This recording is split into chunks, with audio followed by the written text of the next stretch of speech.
Hello दोस्तों, क्या आपने कभी ये सोचा है कि हमारी दुनिया में टोटल कितने आयाम यानी डायमेंशन मौजूद हैं और हम क्यों एक डायमेंशन से दूसरे डायमेंशन में नहीं जा पाते? इस वीडियो को देखने के बाद मैं आपको गारंटी देता हूँ कि आपके डायमेंशन से रिलेटेड सारे डाउट क्लियर हो जाएंगे। तो बिना किसी देरी के शुरू करते हैं। शुरुआत करते हैं पहले डायमेंशन से। पहला डायमेंशन ये एक लीनियर डायमेंशन होता है, यानी कि फर्स्ट डायमेंशन में हम सिर्फ एक ही दिशा में या तो आगे या फिर पीछे जा सकते हैं। इसे और अच्छे से समझने के लिए मान लीजिए कि एक पतली सी लंबी सी रस्सी पे एक चींटी चल रही हो, तो उस चींटी के नजरिए से अगर आप देखेंगे तो वो चींटी या तो आगे या तो पीछे की ओर ही जा सकती है, क्योंकि उसके अगल बगल कोई और दूसरा रास्ता ही नहीं है। तो दोस्तों, फर्स्ट डायमेंशन में रहने वाली चीजें भी सिर्फ एक ही दिशा में या तो आगे या तो पीछे जा सकती हैं।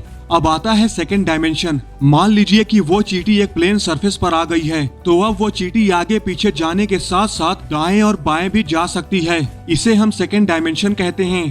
थर्ड डायमेंशन उसे कहा जाता है जिसमें अभी मैं, आप और हम सारे लोग जिस ब्रह्मांड में रह रहे हैं। थर्ड डायमेंशन में हम किसी भी दिशा में जा सकते हैं। अब आता है फोर्थ डायमेंशन। तो दोस्तों, अपनी कुर्सी की पेटी बांध लीजिए, क्योंकि अब चीजें काफी इंटरेस्टिंग होने वाली हैं। फोर्थ डायमेंशन को टाइम डायमेंशन भी कहा जाता है। फोर्थ डायमेंशन हमारी दुनिया के लिए काफी इम्पोर्टेंट डायमेंशन है, क्योंकि अगर फोर्थ डायमेंशन नहीं होगा तो टाइम भी एग्जिस्ट नहीं करेगा और हम सब फ्रीज हो जाएंगे।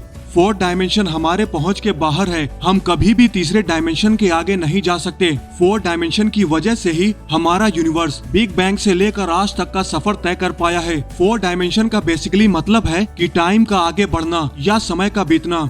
अगर फोर्थ डायमेंशन नहीं होता तो हम समय के एक ही जगह पे हमेशा के लिए फंसे रहते और कभी भी आगे नहीं बढ़ पाते। बाकी तीनों डायमेंशन में हम आगे पीछे या जिस दिशा में चाहे वहाँ जा सकते हैं, लेकिन फोर्थ डायमेंशन में हमारा कंट्रोल नहीं है। इसलिए हम फोर्थ डायमेंशन में हम सिर्फ एक ही दिशा में आगे बढ़ सकते हैं, जो कि है समय में आगे बढ़ना। अगर हमारा टाइम डायमेंशन यानी फोर्थ डायमेंशन में भी कंट्रोल होता तो हम समय में आगे पीछे कहीं भी आ जा सकते हैं और समय यात्रा कर पाते। अब आता है फिफ्थ डायमेंशन। तो दोस्तों, फिफ्थ डायमेंशन क्वांटम लेवल या सब एटॉमिक लेवल पर एग्जिस्ट करता है और ये हमारे पहुंच के बाहर है। फिफ्थ डायमेंशन में कोई भी घटना निर्धारित तौर पर नहीं घटती, क्योंकि फिफ्थ डायमेंशन पॉसिबिलिटीज के आधार पर चलता है। एग्जाम्पल के तौर पर अगर कोई सेब पेड़ से नीचे गिरेगा तो वो हमेशा नीचे ही आएगा, लेकिन फिफ्थ डायमेंशन में ऐसा होना जरूरी नहीं है। फिफ्थ डायमेंशन में वो नीचे ऊपर आगे पीछे कहीं भी जा सकता है। अगर कोई इंसान फिफ्थ डायमेंशन में हो तो वो टाइम के साथ जैसे मर्जी चाहे वैसे खेल सकता है। वो एक ही समय में एक से ज्यादा जगहों पर मौजूद हो सकता है। वो समय में आगे पीछे अपनी मर्जी के अनुसार कहीं भी जा सकता है और वो मल्टीपल काम एक साथ कर सकता है। जैसे एक ही समय में वो डॉक्टर, पायलट या एस्ट्रोनॉट भी हो सकता है।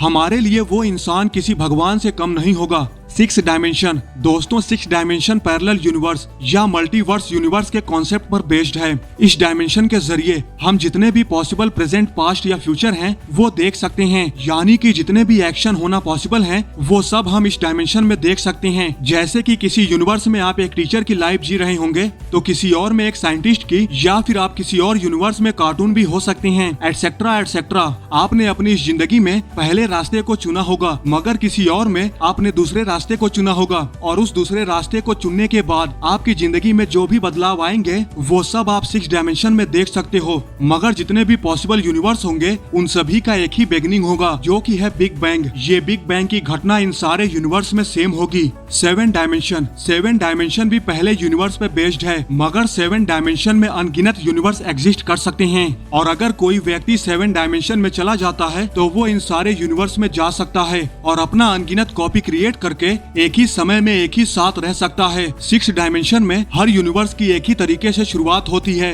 मगर सेवन डायमेंशन में ऐसा नहीं है।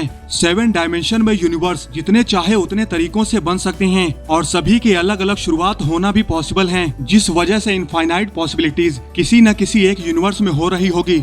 Eight dimension. दोस्तों, स्ट्रिंग थियरी के अनुसार एट डायमेंशन में कोई भी फिजिकल चीज एग्जिस्ट नहीं कर सकती। एट डायमेंशन में रहने वाली चीजों को कोई भी नहीं छू सकता और न ही वो किसी और चीज को छू सकती हैं। बेसिकली एट डायमेंशन को आप एज अ होलोग्राम या डिजिटल दुनिया के तौर पे मेजर कर सकते हैं। एट डायमेंशन में वो सारे पास्ट, प्रेजेंट और फ्यूचर मौजूद रहेंगे जो कि पॉसिबल हो सकते हैं। एट डायमेंशन को समझने के लिए आप एक डिजिटल वर्ल्ड को इमेजिन कर सकते हो जिसमें कोई भी फिजिकल चीज मौजूद नहीं होती। नाइन डायमेंशन काफी इंटरेस्टिंग है क्योंकि 9 डायमेंशन में मल्टीपल सिविलाइजेशन एलियन एक ही जगह एक ही समय पे रह सकते हैं, मगर किसी को एक दूसरे के होने की भनक तक नहीं लगेगी और ये हमारे यूनिवर्स के अंत तक भी जा सकते हैं। 9 डायमेंशन के यूनिवर्स की अलग लॉ ऑफ फिजिक्स और प्रॉपर्टीज होंगी जो कि हमारे सोच से भी परे है। 10th डायमेंशन दोस्तों, 10th डायमेंशन में अनंत पॉसिबिलिटीज मौजूद होंगी। ये हम इंसानों के समझ के भी बाहर है। अगर कोई इंसान 10th डायमेंशन में चला जाए तो वो दुनिया को जैसे चाहे वैसे चला सकता है। एक तरह से देखा जाए तो वो भगवान जितना शक्तिशाली बन जाएगा। 11 डायमेंशन दोस्तों, स्ट्रिंग थियरी के अनुसार 10 डायमेंशन से ज्यादा डायमेंशन एग्जिस्ट नहीं कर सकते, मगर एम थियरी कहती है कि टोटल 11 डायमेंशन एग्जिस्ट कर सकते हैं और बोसोनिक थियरी के अनुसार 26 डायमेंशन एग्जिस्ट कर सकते हैं। मगर साइंटिस्ट की माने तो 11 डायमेंशन से ज्यादा डायमेंशन अनस्टेबिलिटी की वजह से एग्जिस्ट नहीं कर पाते।